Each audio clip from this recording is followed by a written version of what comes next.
Good afternoon, Facebook and Instagram family. Welcome, welcome, welcome to Terrific Tuesday and Business Strategies and Tips with Lady L. I am your host, Lady L. I am excited, excited, excited. The month of June is going to be fire, but I lit it on yesterday and going to add just a few more logs to the fire today. I am so excited today. For the month of June, I'm going to be wearing, well, first of all, the month of June is T-shirt month. I love T-shirts. If people go places and do things, if people have a business and they have T-shirts and hats, I buy their marketing products, especially when I have been satisfied with their services or products. And I love to promote other businesses. For those that have known me over the years, I am always promoting and encouraging other people to support other businesses, especially minority-owned businesses. And I am not going to change that. That's just, I believe, a gift God has given to me and an assignment that God has given to me to promote and help other businesses grow. With that being said, the organization that I am promoting today is called Henry for Music. It is an organization here in the Henry County and Clayton County area of Georgia, but it is nationwide and it has been in the process of going global because what we do is we collect donations of new and used instruments. We refurbish them, we make sure that they are performance ready, and we re-gift them to students and youth who want to learn how to play an instrument but don't have the means to acquire the instrument. We have matriculated students from elementary to middle, from middle to high school, from high school to college. Some of our high school and college participants have come back and they paid it forward and they have become teachers or mentors to our current students. We have received so many instruments when we started really growing out. I mean, Jerry Hesselink, who is the founder of the Henry for Music organization, he's been doing it for years, but he collectively started really putting it together as a business about 4 years ago. I've been here a little over 4 years now, and I came on board to assist. One, because I love youth. I love doing anything that involves youth, whether it's helping them do something with their life or even if they have not done something constructive. I volunteered at the youth detention or youth juvenile centers in Jersey and here in Georgia, just to encourage them that they have an other alternative to their life choices. So with that being said, Henry for Music, the website is Henry for Music. It's HenryForMusic.org. We take monetary donations on our website. There is a space in the website where you can put in that you have an instrument to donate.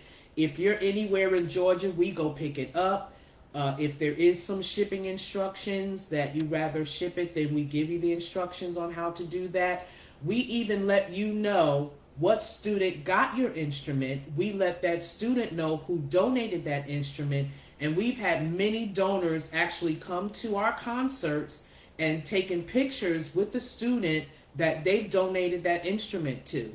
And a lot of these students, they write the thank you notes back to the person who donated the instrument so that we're teaching other principles of gratitude and thanksgiving and just holistic attitudes as it connects to music. So if you would like to donate, the website, and I will put this information in this recording after we're done, so that if you want to donate monetarily, if you want to donate an instrument, if you've got an instrument that's just collecting dust, please regift it to another student.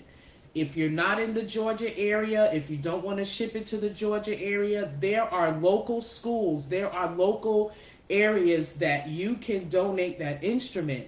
Especially, and I'm going to promote another organization that is in New Jersey that is doing the same thing that we're doing here. They're two totally separate foundations, organizations, but they have a similar goal and mission. And as I forestated in other teachings here, just because you're in the industry, you're not the only one in the industry, okay? So there's other people that are doing what you do, but no one does it as uniquely as you do. But there's a specific flavor and an assignment that I believe your business, your organization, and your ministry has that no one else can fill those shoes. But trust and believe, the work is going to get done one way or the other. But you want to make sure that you're giving good accountability for the stewardship of what you've been given to accomplish. So again, that website is henryformusic.org. Again, we take monetary donations, we take instrument donations, we get those instruments refurbished, make sure that they are performance ready. We received so many instruments our first year, we had to actually establish an orchestra. So it was Henry for Music, Youth Orchestra United, and our original class are now playing instruments in bands and orchestras in their middle schools, their high schools. We have a couple that have gone into college we're excited about because they came in with us in their middle school or toward the end of their middle school or the beginning of their high school, and they have come back and they've mentored our students, and we've had guest mentors come in. We sponsor the Piagorsky Foundation, where we bring them in every year to enlighten our students. And matter of fact, we have a fundraiser that is coming up. It's called Toasting for Charity at the Georgian Gallery on Thursday, July 28th, 2022, from 5 to 7 p.m. The tickets are $10. We are asking companies and organizations to donate 10 tickets, which would at $10 each, which is just $100. And we're able to gift those tickets to other students so that they can come. Some of our students will be performing. We have other artists that are coming in to perform. It is going to be an awesome, awesome event. We did one earlier, the end of last year, and it was such an awesome success that we were using it as a staple fundraiser now. So if you are interested in being one of our sponsors for that event, you can go to henryformusic.org and you can put in the donation button, you can put in for the Taste of Charity tickets, the 10 tickets and $100. They are tax deductible, so you will be getting a tax deductible receipt for your giving. And we just appreciate so much the ability of being able to put an instrument in a student's hands. And by the way, it is a known fact that music helps them develop in other areas in their educational endeavors. So that's another plus as to why we are very adamant about making sure that STEAM is cool. STEM is good, but you need to add that A in there so that our kids can have some STEAM in their life, so that they can forge forward and have a well-rounded, well-balanced life. Now that my promotion is done, we are going to get into part 2 of effective networking. Oh, I'm so excited about this month's information that we're going to be sharing with you. It's going to be very, very helpful, I believe, and I'd appreciate your feedback to let me know that these sessions are being a help to you. Please refer them to other colleagues and other people that are considering business but don't know where to begin and don't know where to start. We have a staff at Success Beyond Strategz, that's strategz.com, that is readily available to assist with consultations and to sit with you hand to hand, heart to heart, to make sure that your vision, mission, and purpose, your gifts and talents and callings are being shared with the world as they were designed to do. Now, we're talking about effective networking. What is the key to effective networking? Effective networking is about building relationships with others who you can refer once they've come to trust you, have confidence in you, and feel loyal to you. People do business with people that they have relationships with. So you want to make sure that you are making the right positive relationships with people in your industry, people that are not directly connected to your industry, and people that will come to trust you, have confidence in you, the services you give, and the products that you market and provide, and have some degree of loyalty. I know in some arenas that's like a curse word, but loyalty is so critical to an organization, to a business, and especially to a ministry, because we need to be loyal to what we are connected to. This is truly the key to networking success. And this process takes time because it's not about a get rich quick scheme. It's not about leveraging people just for money. It's about making sure that your business, your organization, your ministry can endure the long haul, who can definitely be where it stands the test of time. Your business, your organization, your ministry should surpass your lifetime and go on, and knowing that you have that confidence, that you have sown the right seeds, that you've given the right training, that you put in the right investment and the sweat equity for your work to continue. That is so critically important.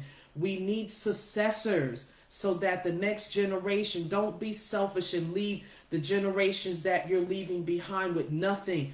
We need to be able to pull them up on our bootstraps and prepare them and equip them and thoroughly furnish them that they can continue the work, whether it's your business, your organization, your ministry. Strategies for effective networking. I'm just going to give you 5. There's many, but I just want to give you 5 core ones today. Research, research, research. I know that may sound like another curse word, but those who dig deep gets the treasure. You don't get good treasure just scratching the surface of things. You don't get good treasure just touching the surface of your industry. You need to know your industry well. You need to know your industry past, present, and future so that you know how to change the trajectory of your industry. So much innovation has come through technology, through the medical industry. So many strides have been made in different arenas, and that's because people studied the research. They didn't just skim over it. They wasn't just looking for a handout, for just a quick hand up. They put in the sweat equity. The first stages of networking enables you to identify the key things and the people with whom you should be networking. You don't want people, we don't have a lot of time. We don't have a lot of time to be wallowing in unprofitable relationships and connections. You need to make sure that you are networking with key core people that is going to take you where you want your business to go. Connect with people that already has your results, whether it's in your industry or in adjacent to your industry. But the principles don't change. Methods do, but principles will stand the test of time. So if you find leaders, mentors, coaches, that or organizations or companies or networking connections that you can make, that can be lasting relationships, that has your results, that you can see tangibly that it's obtainable. Warm introductions are almost always more effective than cold calls. So if you're networking, you're meeting somebody who knows somebody who knows somebody, and they're introducing you to their circle. I'm going to be honest with you. I have the privilege of connecting to my business mentors in the Magnet Exchange group. And when I'm honored to be in their presence and in an arena where they are, and I'm introduced, that is, I can't even put that to words. It's a very humbling experience because you probably say to yourself, God, I'm in this room. Am I really worthy to be in this room? Yes, you are. Because if you weren't worthy, you wouldn't be there. That's number one. So shut down that imagination quickly, because it will stunt the moment that you're currently in from capitalizing on that moment. Be cordial, be connecting. I know we got the social distancing or whatever, use the wipes or whatever, but give a solid handshake. Give a smile in your eyes, in your face. Be happy to be there because you didn't have to, but you are. So be excited about that. Be welcoming. Have that aura about you that's welcoming, that will draw people in. We were talking about influencing in our class today. We were talking about that magnet attraction. Oh, it's nothing like it, but you only get it through networking. You can't be an island unto yourself, sitting in your office, never going anywhere. You got to go out, take a walk, do something, connect with people, join networking groups. Networking groups helps members from many industries and many professions meet one another and exchange helpful information.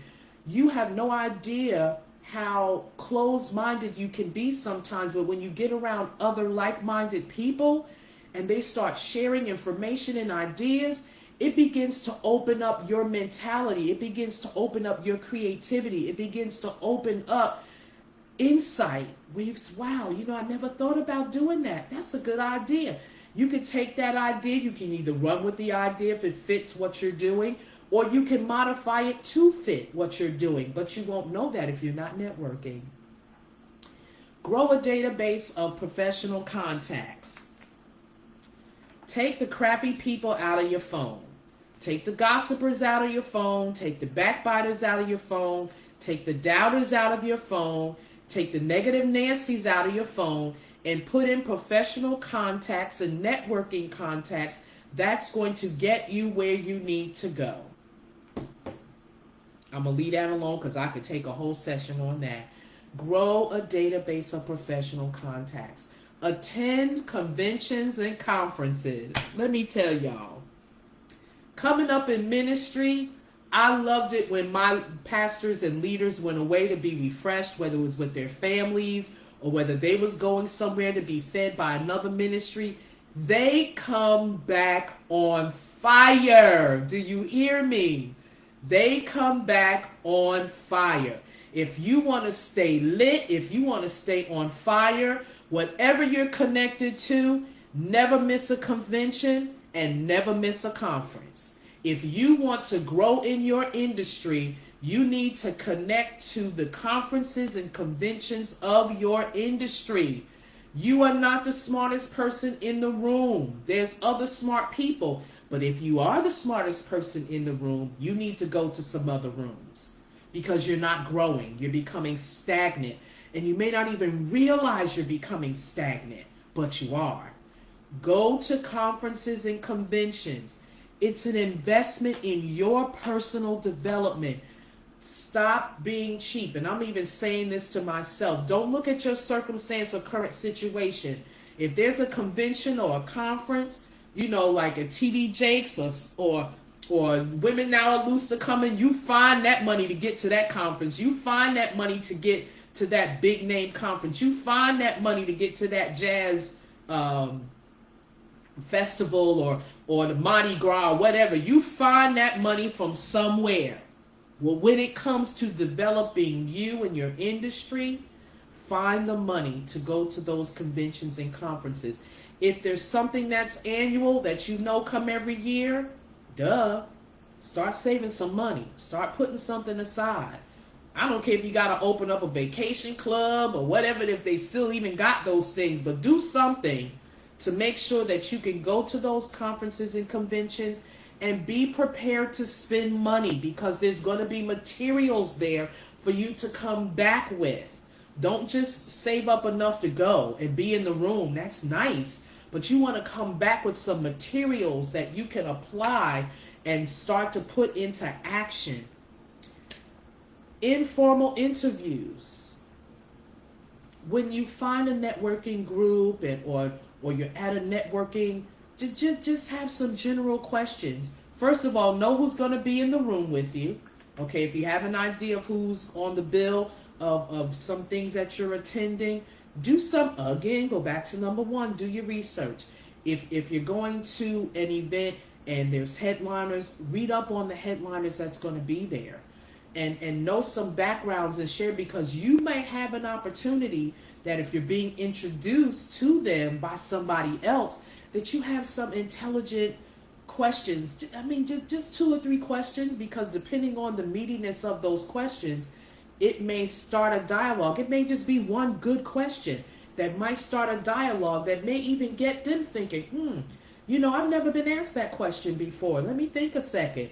That will help even them. I mean, it's about a win-win. And anything you put your hand to, always be focused on the win-win. It's not just about you.